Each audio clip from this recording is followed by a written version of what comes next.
할렐루야. 오늘도 성경 개관과 통독, 성경 개통 시간에 오신 여러분 환영하고 축복합니다.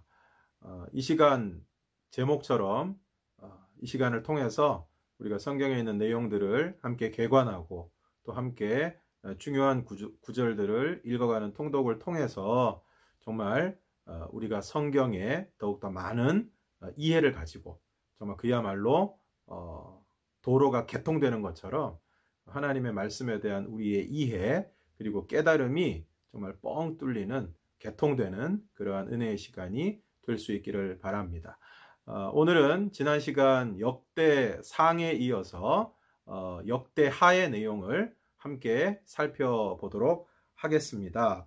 우리가 지난 시간에 살펴본 것과 마찬가지로 역대상에서는 다윗 왕국의 첫 왕이요 다윗 언약을 받은 다윗의 통치에 대해서, 그리고 또 이미 말씀드린 것처럼 역대기의 내용은 열왕기의 내용과 달리 제사장적 관점, 그러니까 열왕기의 내용은 선지자적인 관점에서, 그러니까 그 백성들을 향해서 너희가 하나님께로 돌아와야, 그리고 회개해야만 하나님의 용서와 구원을 받을 수 있다라는 선지자적 관점에서 열왕기가 기록이 되었다면, 역대기는 제사장적 관점이기 때문에 아무래도 하나님에 대한 제사, 그리고 그 중심이 되는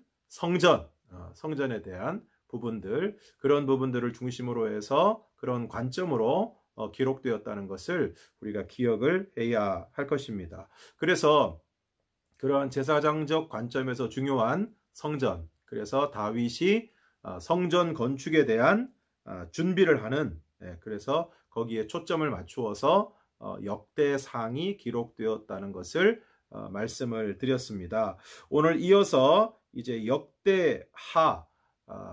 역대상이 다윗 왕까지의 기록이었다면, 이제 역대하는 솔로몬 왕, 다윗 왕의 아들인 솔로몬 왕을 시작으로 해서 전반부 1장에서 9장까지는 솔로몬의 즉위와 성전 건축 과정을 상세하게 묘사를 하고 있고, 또 이어지는 10장과 36장까지에서는 이스라엘 남북 왕조의 타락상 및 그 결과, 또 성전 함락으로 이어지게 되는 하나님의 심판이 주어지는 과정이 기록되어 있는 것을 볼 수 있습니다.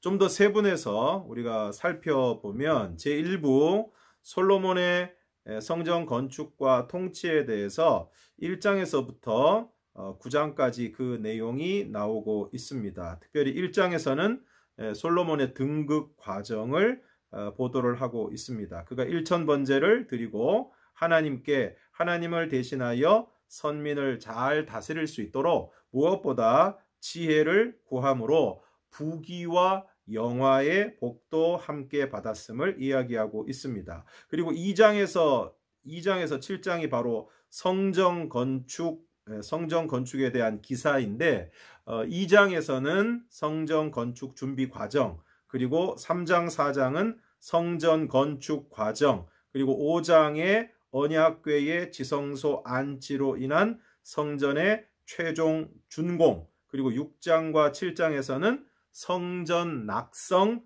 기념 행사 등으로 진행이 되고 있습니다. 다음으로 8장과 9장은 이처럼 위대한 성전 건축을 신앙으로 완성한 솔로몬에게 여러모로 하나님의 복이 임하게 되었음을 보여주는 신뢰 몇 가지를 강조하고 솔로몬의 죽음으로 끝을 맺고 있는 것을 볼 수 있습니다. 2부에서는 이제 이어지는 여러 유다 왕들의 통치에 대해서 10장에서 36장까지 이야기하고 있는 것을 볼 수 있습니다. 그래서 먼저 10장에서 12장까지에서는 이스라엘 남북 왕국의 분열 과정과 또 분열 이후 남왕국 초대 왕 르호보암이 남북 분열, 왕국 분열로 인해서 쇠약해진 남왕국 유다를 여호와 신앙으로 다시 부강케 한 사실을 기록을 하고 있습니다. 그리고 13장에서부터 20장에서는 제2대 그리고 4대 왕들인 아비야, 아사, 여호사밧의 행적을 소개하면서 주로 성전과 관련된 그들의 종교 개혁 그리고 여호와 신앙에 철저했을 때 하나님으로부터 받은 축복, 그렇지 못했을 때 선지자들을 통해서 주어진 책망과 하나님의 징계에 대해서 소개하고 있는 것을 볼 수 있습니다. 또 21장에서 24장까지는 제5대에서 8대 왕들인 요람, 아하시야, 아달랴, 요아스의 행적을 소개하면서 왕들의 끊임없는 범죄에 대해서 하나님은 엄히 징계하시지만 다윗 언약을 통해 계시하신 바 그 왕위는 끊어지지 않고 또한 하나님의 무조건적인 은총에 의해서 회복시키신다는 사실을 강조하고 있습니다. 이러한 사실은 북왕국 왕 아합의 딸 아달랴로 인해서 다윗 가문 자손들의 멸절 위기가 있었지만 제사장 여호야다로 인한 요아스의 다윗 왕권 회복을 통해서 이러한 사실들이 분명하게 드러나고 있습니다. 그러니까 아달랴로 인해서 그 다윗 가문의 모든 자손들이 멸절당하는 위기가 왔지만 그 가운데서 당시 제사장 여호야다가 요아스를 숨기고 다시 요아스를 통해서 그 왕위가 아주 극적으로 이어지게 되는 그러한 모습들을 통해서 이것을 드러내고 있습니다. 또 25장에서 28장까지에서는 제9대에서 12대 9대에서 12대 왕들인 아마샤, 우시야, 요담, 아하스의 행적을 소개하면서 무조건적인 은총에 따라 남왕국을 번영하게 하신 하나님의 은총과 또 그러한 번영이 자신들의 선행으로 말미암은 것인 줄 착각한 왕들의 교만을 대조적으로 부각시키면서 그러한 왕들의 교만에 대한 하나님의 징계에 대해서 기록하고 있습니다. 끝으로 29장에서 36장까지의 말씀에서는 남왕국 말기 위대한 두 종교 개혁자인 13대 왕인 히스기야와 16대 왕인 요시야의 선행 그리고 이들과는 정반대로 극도로 패역을 행했던 제14대 15대 왕 므낫세, 아몬 그리고 제17대에서 20대 왕이었던 여호아하스, 여호야김, 여호야긴 그리고 시드기야의 악행을 대조적으로 소개하면서 순종 여부에 따른 하나님의 축복과 징계를 잘 보여주고 있습니다. 그리고 특별히 36장에서는 유다 백성들의 범죄에 대한 하나님의 심판 결과 17대 왕 여호아하스는 애굽으로 그리고 18대와 20대 왕들은 바벨론으로 각각 포로가 되어간 사실과 기원전 586년 바벨론 왕 느부갓네살에 의한 예루살렘 성전 회파 사건을 집중적으로 보도하면서 동시에 22절 23절에서 바사왕 고레스의 포로 귀환 허가 칙령 반포를 기록하고 있습니다. 이러한 일련의 기록들을 통해서 여호와 하나님께서는 자기 백성들의 범죄에 대해서는 엄히 징계하시지만 그럼에도 한 번 택한 백성들을 결코 버리지 않으시고 무조건적인 은총으로 그 백성들을 회복시키셔서 구속사적 계획, 하나님의 구원 계획을 반드시 성취하신다라는 것을 역대하의 말씀을 통해서 우리에게 분명하게 말씀해주고 있습니다. 자, 오늘 여기까지 역대하의 기본적인 내용들을 한번 살펴봤고요. 이제 구체적으로 역대하에 나오는 본문에 나오는 내용들을 우리가 함께 살펴보고 그 가운데서 핵심 구절들을 함께 읽으면서 은혜를 나눌 수 있기를 원합니다. 자, 역대하 1장에 보면 이제 솔로몬 왕이 1000번제, 우리가 흔히 1000번제에 대한 오해가 있지요. 그래서 일천 번제는 1000번 드린 번제가 아니고 1000마리의 희생, 1000마리의 희생 제물을 드린 번제. 그러니까 여기서 번자는 숫자를 셀 때의 번자가 아니고 1번, 2번이 아니고 번제는 태울 번자입니다. 완전히 태워서 드리는 제사이기 때문에 태울 번자를 써서 번제라는 것을 우리가 기억을 해야 되겠습니다. 그래서 오늘 역대하 1장 6절에 보면 그것이 분명히 나오고 있는데 여호와 앞 곧 회막 앞에 있는 놋제단에 솔로몬이 이르러 그 위에 1000마리 희생으로 번제를 드렸더라. 그러니까 1000회, 1000번의 희생 제사를 드린 게 아니고 1000마리 희생으로 번제를 드렸다라는 것을 오늘 우리가 기억을 해야 되겠습니다. 그리고 7절에 보면 그날 밤에 하나님이 솔로몬에게 나타나 그에게 이르시되 내가 내게 무엇을 주랴 너는 구하라 하시니 여기서 뭘 구했습니까? 10절에 보면 주는 이제 내게 지혜와 지식을 주사 이 백성 앞에서 출입하게 하옵소서. 이렇게 많은 주의 백성을 누가 능히 재판하리까 하니 이게 하나님의 마음에 쏙 들었다는 거죠. 그래서 12절 그러므로 내가 내게 지혜와 지식을 주고 부와 재물과 영광도 주리니 내 전에 왕들도 이런 일이 없었거니와 내 후에도 이런 일이 없으리라 하시니라.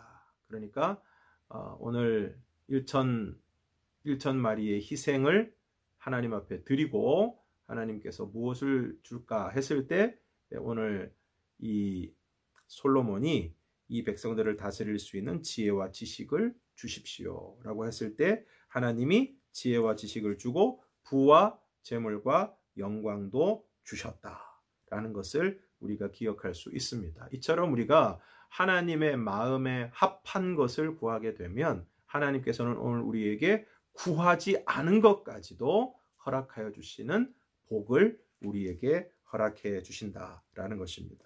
그래서 14절 이하에 보면 이제 솔로몬의 부귀 영화에 대해서 쭉 나오고 있습니다. 어마어마한 군사력 그리고 은금을 돌같이 흔하게 썼다.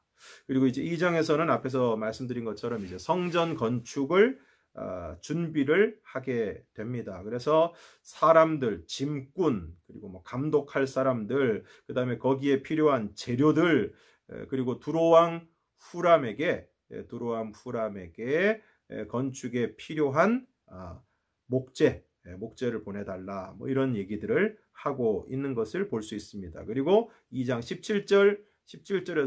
17절에서부터 성전 건축이 시작되고 있는 것을 볼 수 있습니다. 그리고 계속해서 3장 그리고 4장 그리고 5장까지 성전 건축이 이어지고 있고 특별히 5장 2절 이하에서는 언약궤를 성전으로 옮기게 됩니다. 언약궤를 성전으로 옮기게 되고 여호와의 그 언약궤를 성전으로 옮기게 되었을 때 그곳에 여호와의 영광이 임해서 그 여호와의 전에 구름이 가득하게 되었다. 그래서 그 영광으로 말미암아서 제사장들이 능히 서서 섬기지 못했다라는 말씀이 기록되어 있는데 간절히 바라기는 오늘 우리 교회도 하나님 앞에 예배를 드릴 때마다 여호와의 영광이 또 하나님의 임재가 그리고 성령의 기름 부으심이 충만한 그런 예배가 되어서 정말 우리가 그 감격 가운데 감히 정말 하나님 앞에 제대로 서서 섬기지 못할 정도의 그 영광을 맛보는 은혜가 있기를 바랍니다. 이제 6장에 가면 이제 솔로몬이 그 백성들을 축복하는 내용들이 나오고 있고 이제 12절부터는 솔로몬의 기도가 이어지고 있는데 그 솔로몬의 기도의 중요한 내용은 무엇이냐 하면 만약에 이 백성이 하나님 앞에서 잘못한 것이 있더라도 어떤 잘못을 해서 하나님이 그것에 대해서 징계를 하실 때 그것이 가뭄이든 뭐 병충해가 들든 아니면 전염병이든 적군의 공격과 또 포로로 끌려가는 일이든 이러한 일들이 있을 때 그것이 자신들이 하나님 앞에 바로 서지 못했기 때문임을 깨닫고 하나님 앞에 회개하고 기도하면 하나님께서 들으시고 사하여 주시옵소서. 이 내용이 오늘 본문에 기록이 되어 있는데 역대하 6장 20절 21절에 특별히 그 내용을 우리가 살펴보면 주께서 전에 말씀하시기를 내 이름을 거기에 두리라 하신 곳 이 성전을 향하여 주의 눈이 주야로 보시오며 종이 이곳을 향하여 비는 기도를 들으시옵소서. 주의 종과 주의 백성 이스라엘이 이곳을 향하여 기도할 때에 주는 그 간구함을 들으시되 주께서 계신 곳 하늘에서 들으시고 들으시사 사하여 주옵소서. 오늘 우리 신앙에 있어서도 정말 중요한 것이 무엇입니까? 오늘 우리가 하나님을 향해서 주의 전을 향해서 정말 하나님 앞에 기도할 때 하나님께서 우리의 기도를 들으시고 우리의 죄를 사하시고 우리의 문제를 해결하시고 우리가 구하는 것을 하나님의 뜻 가운데서 우리에게 허락하신다라는 것, 이것이 오늘 우리 신앙에 있어서 너무나도 중요한 부분이다라는 것을 우리가 꼭 기억을 해야 할 것입니다. 그래서 이러한 내용으로 역대하 6장에서 이 솔로몬이 기도하고 있는 것을 볼 수 있습니다. 이제 7장에서는 성전 낙성식이 진행이 되고 또 이제 11절 이하에서 여호와께서 다시 솔로몬에게 나타나시는 모습을 볼 수 있는데 이 다시 나타나셔서 하신 말씀의 중요한 내용은 무엇이냐 하면 14절 내 이름으로 일컫는 내 백성이 그들의 악한 길에서 떠나 스스로 낮추고 기도하여 내 얼굴을 찾으면 내가 하늘에서 듣고 그들의 죄를 사하고 그들의 땅을 고칠 것이다. 이제 이곳에서 하는 기도에 내가 눈을 들고 귀를 기울이니 이는 내가 이미 이 성전을 택하고 거룩하게 하여 내 이름을 여기에 영원히 있게 하였음이라. 내 눈과 내 마음이 항상 여기에 있으리라.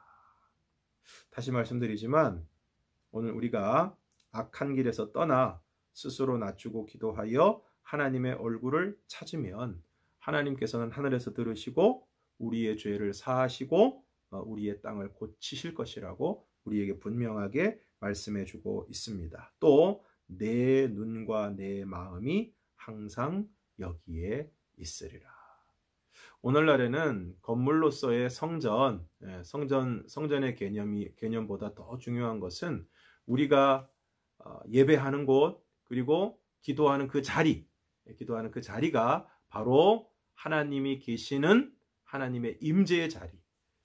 그렇기 때문에 우리가 어디에 있든 어떤 형편에 있든 하나님의 이름을 부하고 하나님께 엎드리고 하나님께 기도하면 바로 그곳을 향해서 우리 하나님의 눈과 마음이 그곳을 향하게 되고 오늘 우리의 그러한 기도를 하나님께서 들으셔서 우리를 사하시고 우리를 구원하시고 우리의 필요를 하나님께서 채워주시는 은혜가 있게 된다라는 것을 여러분 꼭 기억하시기를 바랍니다. 이제 8장에 가면 솔로몬의 업적, 주변 나라들을 정복하고 나라를 부강하게 한 그리고 또 수많은 일꾼들 또 수많은 사람들이 솔로몬과 함께 했다라는 것을 이야기하고 있습니다. 자, 그리고 9장에 가면 스바 여왕이 솔로몬을 찾아옵니다. 솔로몬이 그렇게 지혜롭다고 하는데 정말 얼마나 지혜로운지 한번 시험을 해보러 온 것이지요. 그런데 이 솔로몬에게 그동안 자기가 묻고 싶었던 것을 다 물었는데 자기가 생각했던 것 이상으로 정말 그 기대를 초월해서 정말 하나님이 주신 지혜를 가진 왕이라는 것을 고백을 하고 있습니다. 6절과 7절의 내용인데 내가 그 말들을 믿지 아니하였더니 이제 와서 본즉 당신의 지혜가 크다 한 말이 그 절반도 못되니 당신은 내가 들은 소문보다 더하도다. 복되도다 당신의 사람들이여 복되도다 당신의 이 신하들이여 항상 당신 앞에 서서 당신의 지혜를 들음이로다.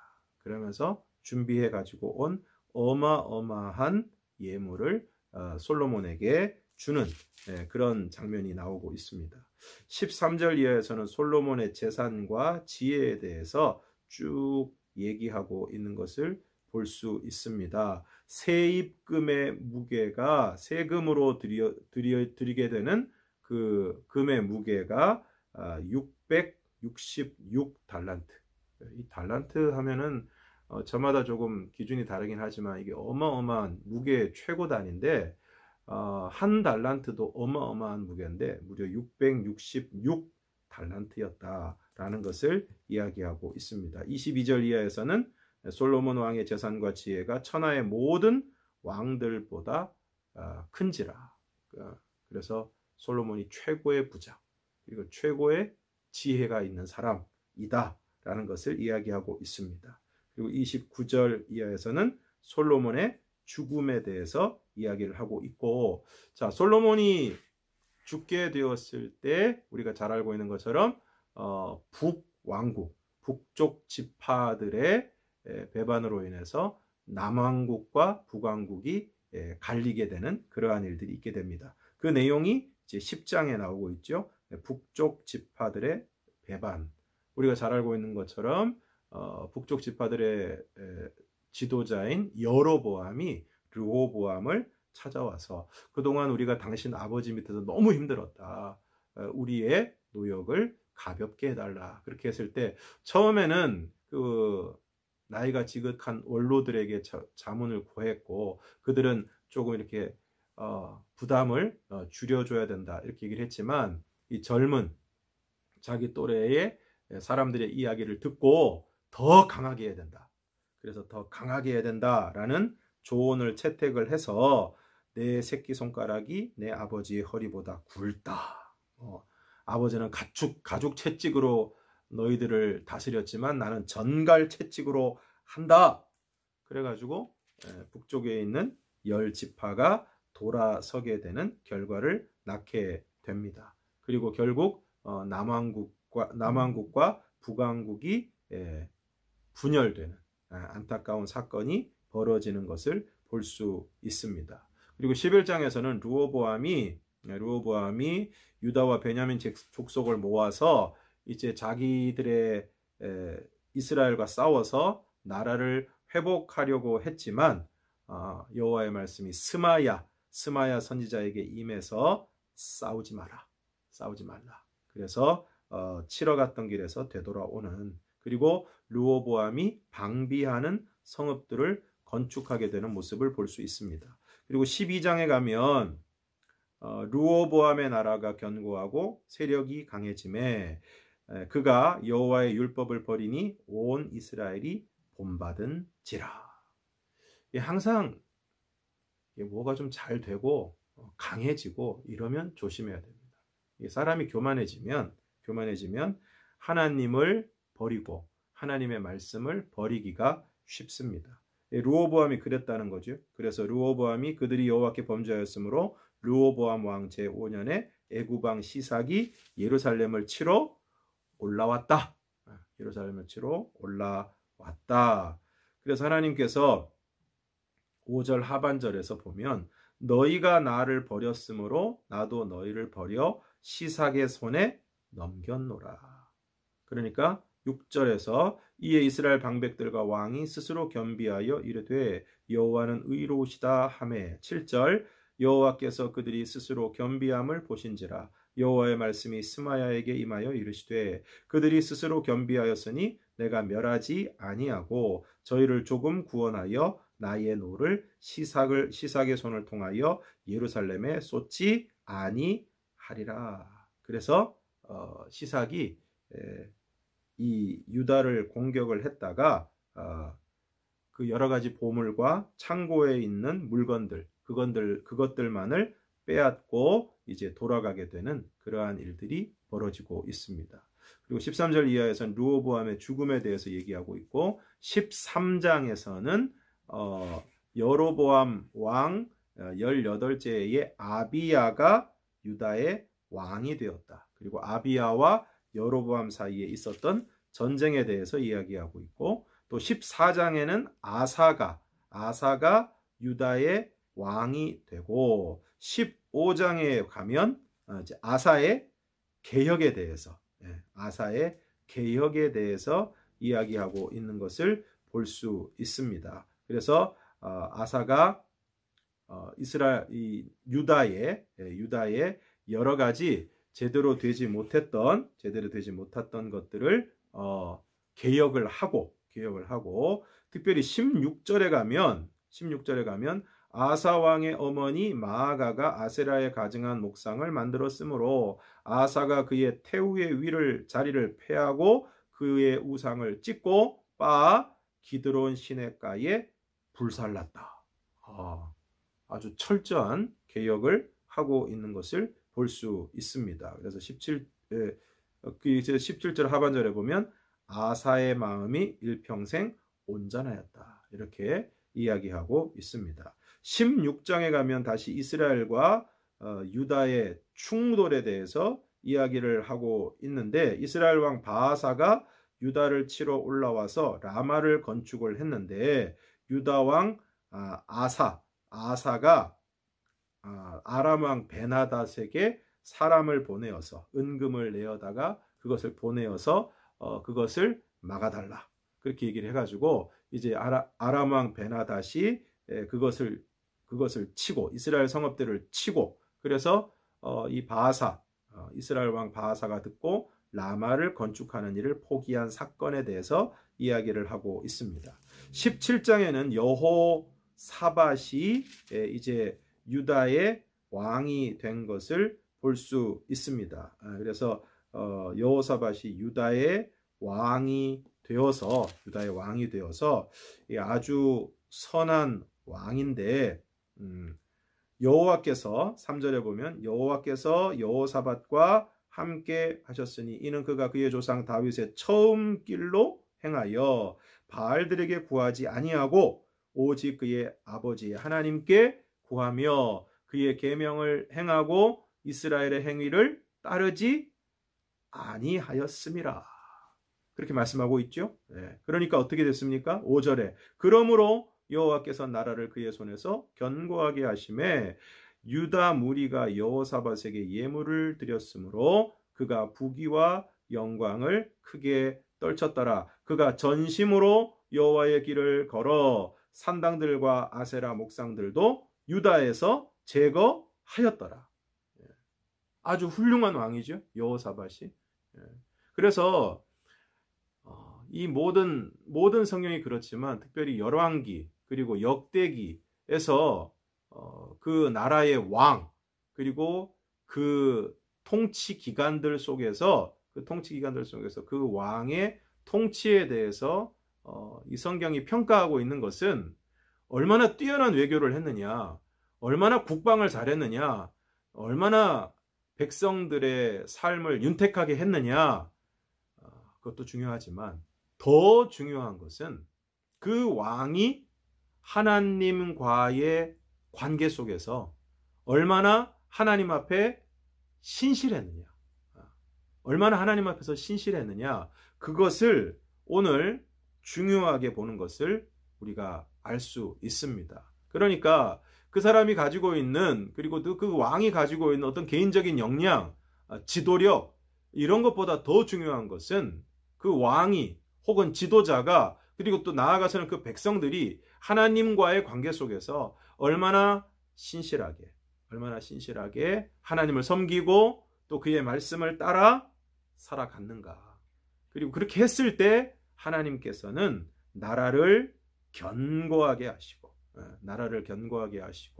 또 그 왕을 아주 부강하게 하시는 그러한 모습을 볼 수 있습니다. 그래서 여호사밧이 10절에 보면 여호와께서 유다 사방의 모든 나라에 두려움을 주사 여호사밧과 싸우지 못하게 하심으로, 그래서 주변 나라들이 오히려 조공을 바치고, 그래서 12절에 보면 여호사밧이 점점 강대하여 유다의 견고한 요새와 굳고 성을 건축했다라는 것을 이야기를 하고 있습니다. 그래서 이러한 모든 모습들을 통해서 우리가 꼭 기억해야 될 것은, 다시 한번 강조를 드리지만, 성경에 나오는 열왕기, 그리고 또 역대기에 나오는 왕정시대, 그리고 그 왕들의 통치, 그 왕들의 통치에 대해서 성경이 기록하고 있는데, 이것은 단순히 그 왕이 얼마나 지도력이 뛰어났는가, 얼마나 능력이 있는 사람이었나, 이거를 얘기하고 있는 것이 아니라 철저하게 그 왕들이 하나님 앞에서 하나님과의 바른 관계 속에서 하나님을 잘 섬기고, 또 그 백성들이 하나님을 잘 섬길 수 있도록 그렇게 통치를 했는가, 그렇지 않았는가 하는 것에 핵심을 두고 있습니다. 이것은 오늘도 마찬가지입니다. 이것은 오늘도 우리나라를 비롯한 세계의 모든 나라들도 정말 나라가 바로 서고 나라가 부강하고 하나님이 복 주시는 나라가 되기 위해서는 특별히 지도자들이 하나님 앞에 바로 서서 하나님 앞에서 겸손한 모습으로 하나님을 예배하고 하나님을 잘 섬기고 그러한 모습으로 나아가게 될 때 틀림없이 하나님께서 그 나라를 책임져 주시고 그 지도자들을 하나님께서 붙들어 주셔서 그 나라를 부강하게 해주시는 은혜가 있게 되는 것입니다. 교회도 마찬가지입니다. 교회는 더더욱 그렇습니다. 교회의 모든 지도자들과 그리고 또 모든 성도들이 하나님과의 관계에서 정말 하나님과 바른 관계를 맺고 그 하나님 앞에 그 하나님을 온전히 예배하고 또 그 하나님의 말씀대로 살아가는 삶을 통해서, 우리의 삶을 통해서 하나님의 뜻이 이루어지고 하나님의 말씀이 성취되고 하나님의 말씀이 우리의 삶을 통해서 구현되는 삶을 살아가게 될 때 하나님께서는 너무나 당연하게도 그 교회 가운데에 하나님께서 복을 주시고 또 그 교회 가운데 있는 모든 성도들의 삶에 은혜와 복을 부어 주셔서 하나님의 놀라운 뜻을 이루어 가시는 줄 믿습니다. 그래서 오늘 우리가 특별히 오늘 이 시간까지 배웠던 이 열왕기 그리고 또 역대기 모든 내용들을 통해서 우리가 꼭 기억해야 될 것은,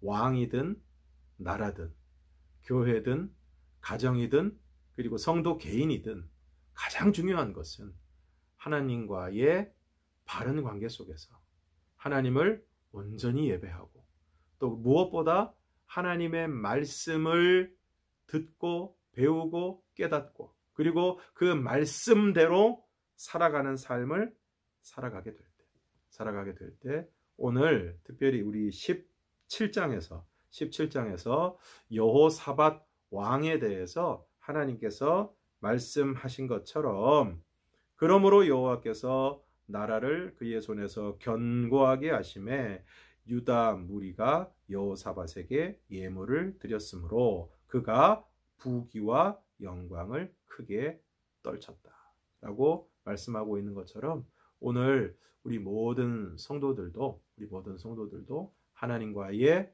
바른 관계 속에서 무엇보다 하나님 앞에 예배하는 일, 그리고 하나님의 말씀을 열심히 듣고 열심히 읽고 열심히 배우고 그 말씀대로 살아가는 삶을 통해서 삶으로 구현되는 말씀의 실천을 통해서 오늘 하나님께서 약속하신 그대로, 그리고 이스라엘의 남북 왕조사를 통해서 우리에게 보여주고 계신 그대로 그러한 왕들에게, 그러한 통치의 때에, 그리고 그러한 백성들에게 복을 주신 것처럼 오늘 우리에게도 그러한 복을 부어주실 수 있기를 주님의 이름으로 축원합니다. 네, 오늘 여기까지 하겠고요. 다음 시간에는 우리 역대하 18장부터 그 내용을 함께 살펴보도록 하겠습니다. 오늘 우리가 했던 범위까지의 내용을 우리 성도들 가능하시면 전체 부분을 오늘 다 읽지 않았지만 전체 부분을 한번 통독하실 수 있으면 좋겠고요. 이 내용들이 우리에게 주고 있는 가장 중요한 교훈, 좀 전에도 다 정리하고 말씀을 드린 대로 우리의 마음 가운데 잘 새겨서 오늘 우리가 정말 하나님 앞에서 바른 관계, 그리고 온전한 예배자, 그리고 무엇보다 말씀에 순종하는 삶을 통해서 하나님이 약속하신 이러한 놀라운 복을 우리 모두가 받아 누릴 수 있기를 주님의 이름으로 축복합니다. 함께 해주신 여러분 진심으로 감사드립니다. 주의 이름으로 사랑하고 축복합니다.